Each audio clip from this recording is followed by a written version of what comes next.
Mempertahankan kenikmatan adalah hal yang tidak mudah. Salah satu kenikmatan adalah kenikmatan berpacaran. Bahkan saat seseorang menikah dan menjadi pengantin baru, dunia terasa indah dan nikmat sekali. Pertanyaannya adalah berapa lama kenikmatan tersebut bisa bertahan? Kita tidak diajarkan di sekolah bagaimana cara mempertahankan kenikmatan. Kita hanya diajarkan untuk menang, mencapai prestasi dan cita-cita setinggi langit.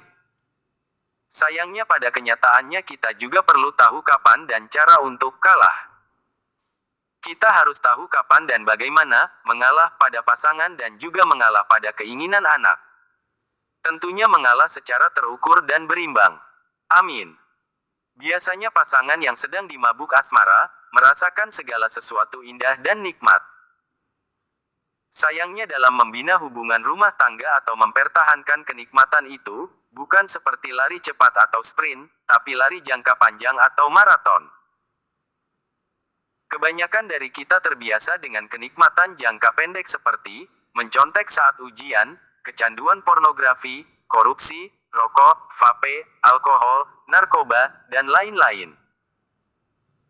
Jadi tidak mengherankan kalau tingkat perceraian di Indonesia semakin tinggi karena masing-masing pihak tidak mau mengalah dan memaksakan egonya hanya untuk menang memperoleh kenikmatan sesaat. Bahkan ada juga pasangan yang menikah tapi enggan punya anak atau child free. Karena merawat dan membesarkan anak perlu pengorbanan atau kalah yang tidak sedikit.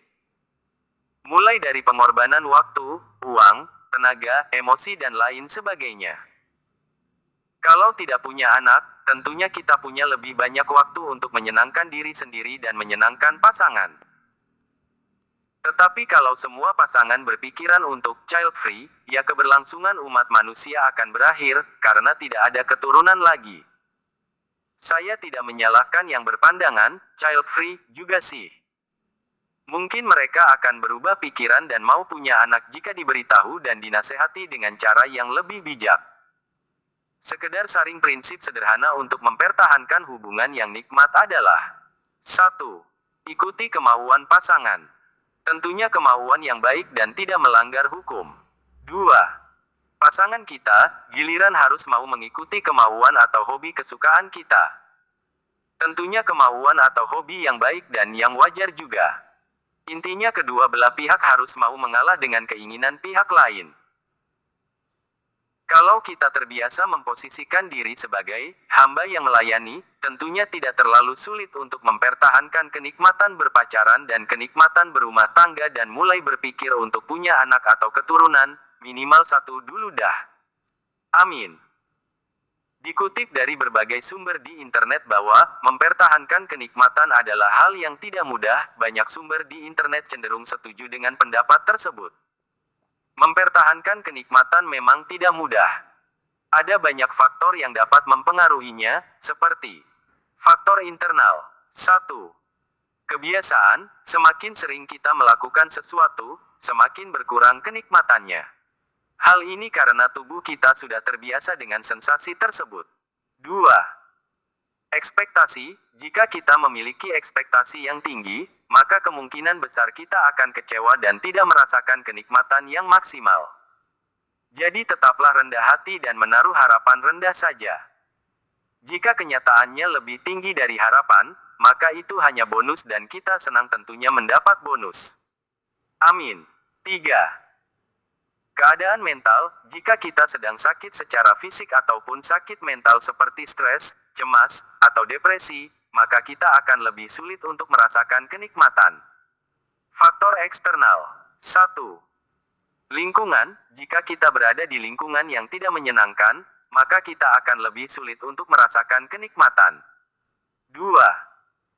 Orang lain, jika orang lain di sekitar kita tidak bahagia, maka hal ini dapat memengaruhi kebahagiaan kita dan membuat kita lebih sulit untuk merasakan kenikmatan.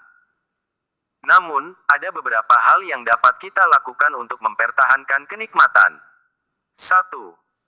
Bersyukur pada Tuhan terhadap apa yang kita miliki, fokus pada hal-hal positif yang kita miliki dalam hidup kita.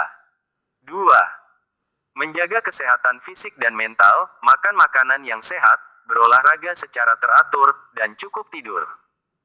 Berdoa dan bertakwa pada Tuhan sesuai kepercayaan kita masing-masing.